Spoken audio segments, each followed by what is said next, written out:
Hello friends, Radhe Radhe. આજે આપણે બનાવવાના છીએ એકદમ ટેસ્ટી અને ચટપટું મસાલેદાર કાચી કેરી અને લીલા મરચાંનું અથાણું.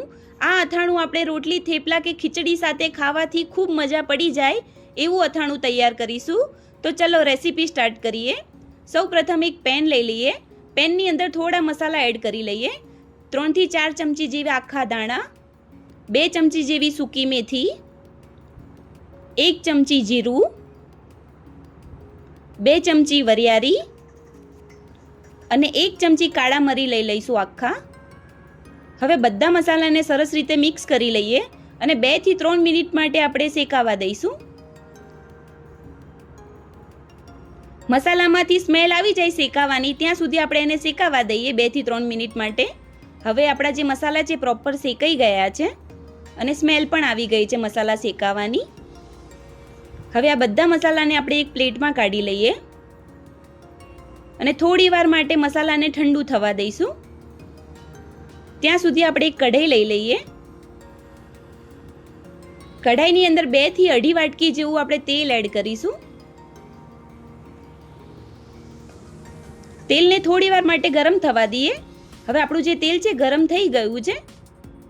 હવે આપણે એને ઠંડુ થવા મૂકી દઈએ. ત્યાં સુધી આપણે એક મિક્સર જાર લઈ લઈએ અને જે મસાલા શેક્યા છે આખા, એ મસાલા ઠંડા થઈ ગયા છે. હવે મિક્સર જારની અંદર એડ કરી લઈએ. હવે મિક્સરની મદદથી સરસ બધા મસાલાનો પાવડર કરી લઈશું.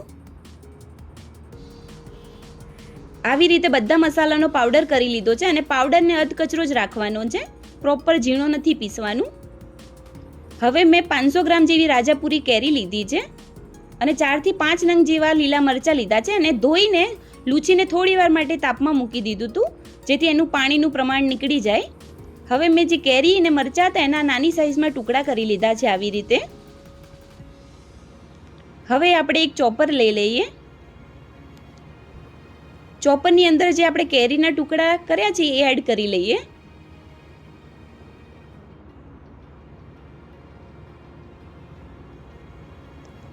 અને હવે ચોપરની મદદથી આપણે જે કેરીના ટુકડા છે એ નાના પીસમાં ચોપ કરી લઈશું.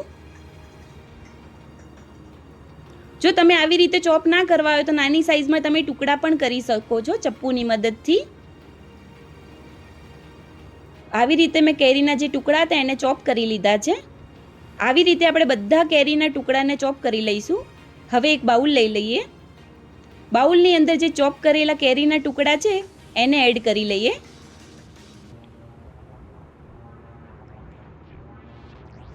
આવી રીતે મેં બધા જ કેરીના જે ટુકડા છે એને ચોપ કરી લીધા છે.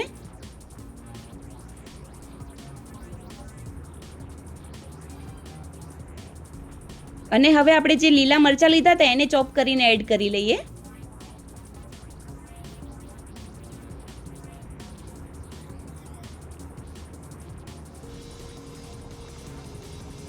આવી રીતે આપણે બંને વસ્તુ સરસ રીતે ચોપ કરી લીધું છે.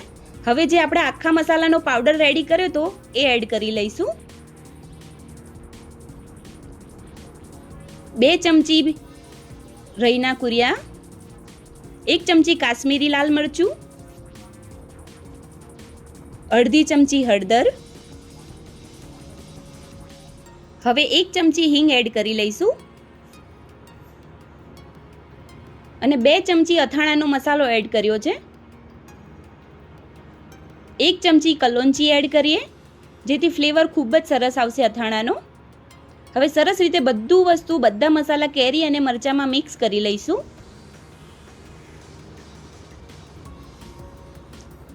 આ અથાણું બનતા 15 થી 20 મિનિટ જેવું જ થશે અને આ અથાણાને તમે ઇન્સ્ટન્ટ પણ ખાઈ શકો છો. હવે બધા મસાલામાં કેરી અને મરચાં મિક્સ થઈ જાય એવી રીતે આપણે સરસ રીતે મિક્સ કરી લઈએ.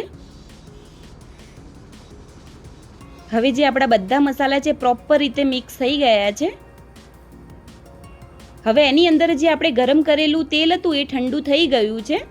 હવે એ તેલને આપણે અંદર બધા જ કેરીના મસાલામાં એડ કરી લઈએ અને બધી જ વસ્તુ સરસ રીતે મિક્સ કરી લઈશું તેલમાં.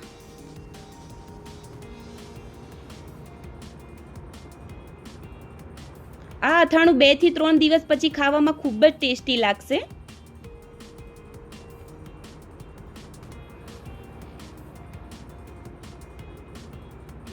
આવી રીતે ચમચાની મદદથી સેટ કરીને હવે આપણે એને 3 થી 4 મિનિટ માટે ઢાંકીને મૂકી દઈશું, પ્રોપર સેટ થઈ જાય ત્યાં સુધી.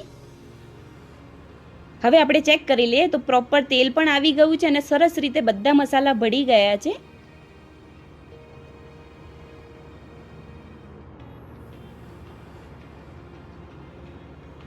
તો મિત્રો તૈયાર થઈ ગયું છે આપણું ચટમટું મસાલેદાર ટેસ્ટી કાચી કેરી અને લીલા મરચાંનું અથાણું. હવે કાચની બરણી લઈ લઈએ. હવે જે અથાણું તૈયાર કર્યું છે એ અથાણું આપણે કાચની બરણીમાં ભરી લઈશું.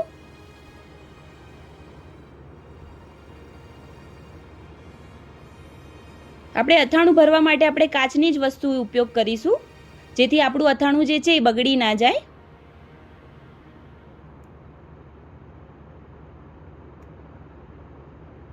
અને અથાણામાં 2 થી 3 દિવસ પછી આપણે એકવાર ચેક કરી લઈશું, હલાવતા રહીશું. જો તેલ ઓછું હોય તો ગરમ કરીને ઠંડુ કરીને તેલ ઉપયોગ કરી શકો છો એની અંદર એડ કરવામાં. તો મિત્રો તૈયાર છે 15 થી 20 મિનિટમાં બની જાય એવું કાચી કેરી લીલા મરચાંનું સ્વાદિષ્ટ અને ચટપટું અથાણું. જો તમને અથાણાનો વિડીયો કેવો લાગ્યો એ કમેન્ટમાં જરૂરથી લખજો અને વિડીયોને લાઇક, શેર અને સબસ્ક્રાઈબ કરવાનું ના ભૂલતા. ફરી મળીશું એક નવા કન્ટેન્ટ સાથે. રાધે રાધે.